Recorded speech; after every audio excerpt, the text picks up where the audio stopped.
God's messenger has a responsibility to explain God's method. It's written back in the Old Testament, God made known his ways unto Moses and his acts unto the children of Israel. Elihu has appeared on the scene in this book of Job as the messenger of God. We considered last time some of the characteristics of the messenger of God, the true messenger of God, as we see in Elihu there in chapter 32. First, he speaks from a higher wisdom. Second, he speaks from an inner constraint. And third, he speaks as in the sight of God.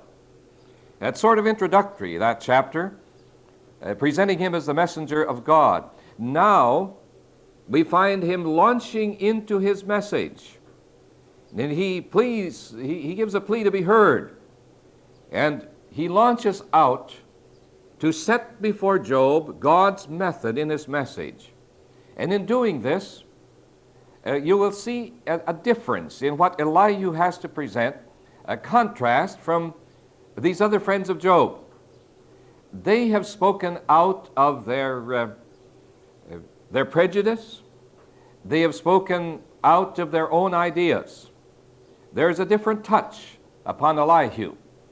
He is going to slip from it, and we're going to have to see that along the way. We're going to see what happens next Sunday night, I trust, or somewhere along the way here as we go on in the book of Job. We're going to see what happens when the messenger gets off on flesh ground. The messenger of God speaks from the flesh, from the way of the flesh. But here what we have before us tonight, he's in line. He's in line with God. He's got a message from the Lord.